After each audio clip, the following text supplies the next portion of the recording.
Assalamualaikum warahmatullahi wabarakatuh. Perkenalkan, nama saya Muhammad Fiskiran dengan NPM 22060595105. Dan pada kesempatan kali ini, saya akan menjelaskan mengenai pengaplikasian metode numerik pada kasus-kasus di Circular Economy Engineering.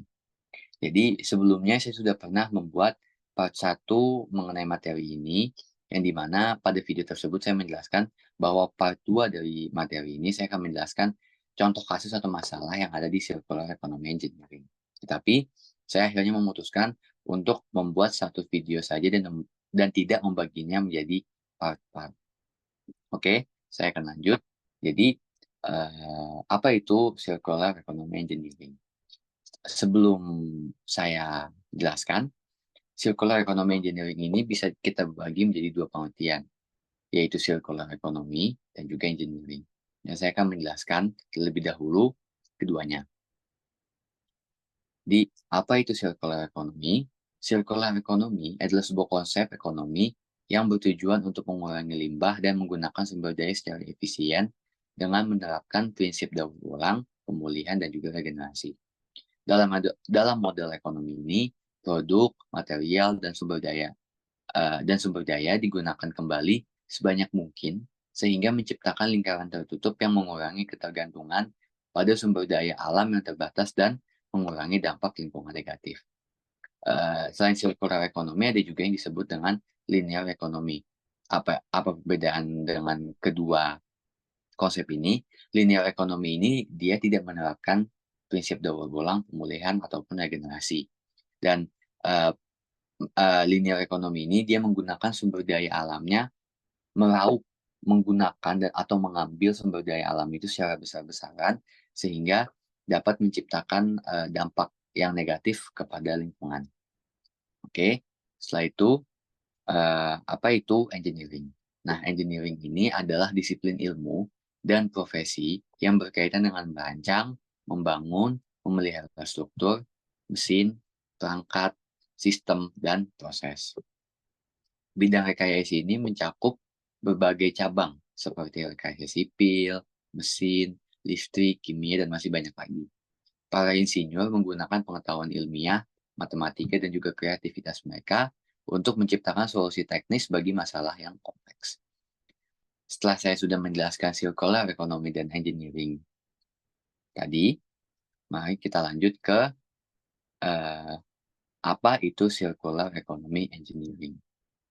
Jadi, circular economy engineering adalah pendekatan dalam bidang rekayasa yang bertujuan untuk mengaplikasikan prinsip-prinsip ekonomi sirkular dalam proses rekayasa.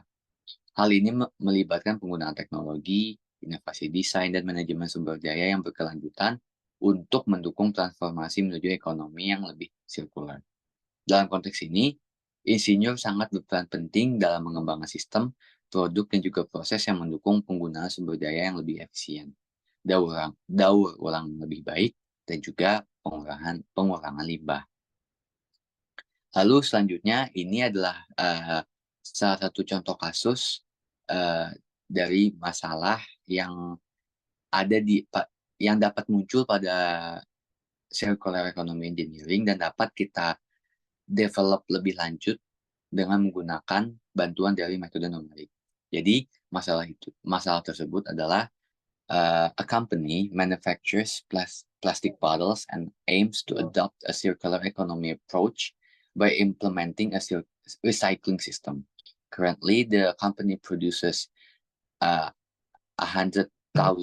bottles per month, each weighing in 50 grams. The goal is to recycle 80% of the bottles they produce each month. Dan pertanyaannya adalah, calculate the total weight of plastic bottles produced each month. Determine the weight of plastic that needs to be recycled each month to meet the 80% recycling goal. And 3, if the company manages to recycle 75% of the targeted amount in the first month, how much weight in plastic has been recycled?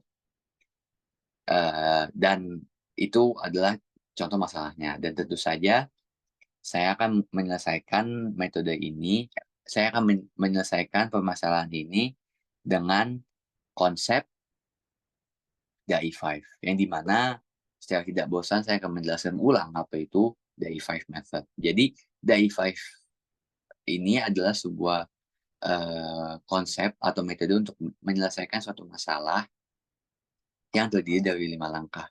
Yang pertama itu adalah I am conscious, yang dimana step pertama ini kita harus benar sadar dengan kesadaran kita, dengan conscious thinking kita, dan menggunakan kesadaran itu untuk menyelesaikan masalah yang kita sedang hadapi, dan tentu saja bahwa sesuatu yang kita lakukan ini hanya untuk Tuhan Yang Maha Esa atau Allah Subhanahu wa Ta'ala.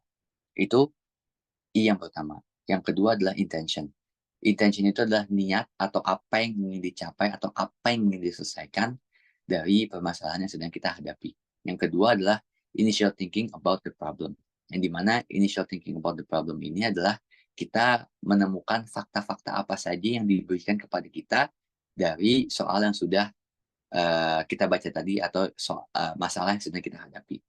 Yang keempat adalah idealization, yang dimana kita membuat asumsi-asumsi yang dimana asumsi ini dapat memudahkan kita untuk menyelesaikan masalah yang sedang kita hadapi. Dan yang terakhir adalah instruction, yang dimana itu adalah set of steps atau langkah-langkah instruksi yang dapat membantu kita untuk menyelesaikan masalah dari awal hingga akhir secara berurutan. Oke, jadi saya akan uh, mencoba menyelesaikan masalah ini dengan menggunakan DAI5 method. Oke, kita lanjut. Jadi, maaf. Jadi, step yang pertama itu tadi I am conscious. Kita harus benar-benar sadar dengan eksistensi kita, dengan conscious thinking kita, dan menggunakan kesadaran kita tersebut untuk menyelesaikan masalah ini, dan juga sadar bahwa segala sesuatu yang kita lakukan ini pasti berkaitan dengan Tuhan Yang Maha Esa atau Allah Subhanahu wa Ta'ala. Lalu intention. Intention dari permasalahannya tadi adalah menemukan total berat botol plastik yang diproduksi setiap bulan. Yang kedua itu adalah berat plastik yang perlu didaur ulang setiap bulan untuk mencapai tujuan daur ulang sebesar 80%. Dan yang ketiga, berat plastik yang sebenarnya didaur ulang pada bulan pertama jika perusahaan mencapai 75% dari target daur ulang. Lalu, kita lanjut adalah initial thinking about the problem. Di sini kita menemukan fakta-fakta seperti perusahaan memproduksi 100.000 botol plastik per bulan. Setiap botol memiliki berat 50 gram. Tujuannya adalah mendaur ulang 80% dari botol yang diproduksi setiap bulan. Dan yang terakhir adalah pada bulan pertama, perusahaan berhasil mendaur ulang 75% dari berat daur ulang yang ditargetkan, yaitu 80%. Yang keempat adalah idealization, yang dimana seperti saya sebutkan tadi, yaitu membuat asumsi-asumsi. Terdapat di sini saya membuat 3 asumsi. Itu yang pertama, anggap semua botol yang diproduksi memiliki berat yang sama atau seragam, yaitu 50 gram setiap botol. Anggap tujuan dan tingkat daur ulang yang sebenarnya diterapkan secara konsisten pada semua botol yang diproduksi. Dan yang ketiga adalah tidak ada kehilangan atau penggunaan plastik tambahan dalam proses pendaur ulang. Lalu instruction-nya adalah atau set of steps dalam menyelesaikan masalah ini adalah yang pertama, hitung total berat botol plastik yang diproduksi setiap bulan, tentukan berat plastik yang didaur ulang setiap bulan untuk mencapai tujuan daur ulang sebesar 80%, dan hitung berat plastik yang sebenarnya didaur ulang pada bulan pertama jika 75% dari target tercapai. Dan untuk menyelesaikan masalah ini, saya akan menggunakan MATLAB, metode numerik dengan software MATLAB untuk membantu saya menyelesaikan masalah ini. Jadi, yang pertama given data. Number of bottles-nya itu 100.000, weight per bottles grams dalam satuan gram itu adalah 50 gram, recycling goal percentage itu adalah 80%, yang dimana bisa kita ubah menjadi 0,8. Dan first month recycling percentage itu 75%, yang bisa kita ubah juga menjadi 0,75. tadi yang pertama kita cari adalah calculate the total weight of plastic bottles produced each month in kilogram.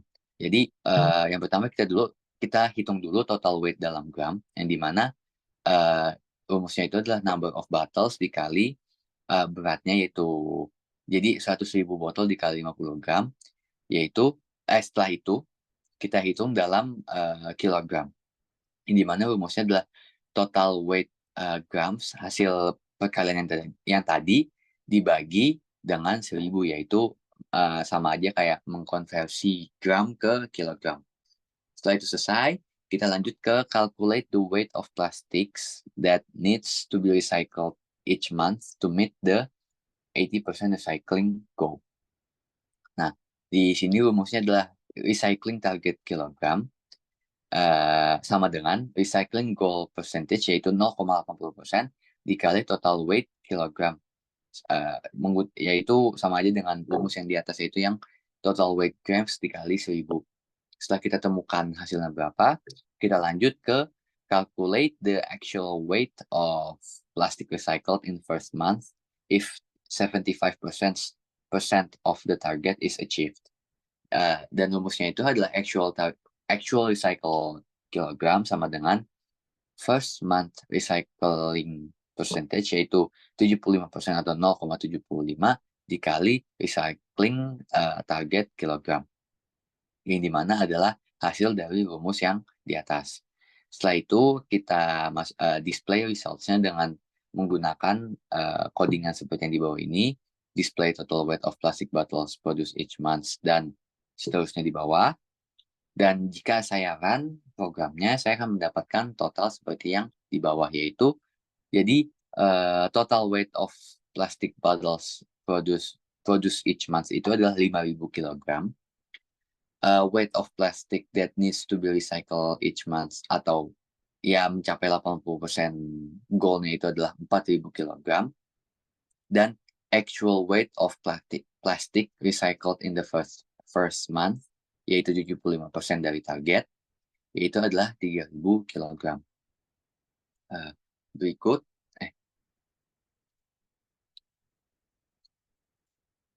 sekian presentasi mengenai pengaplikasian metode numerik pada kasus-kasus di circular economy engineering.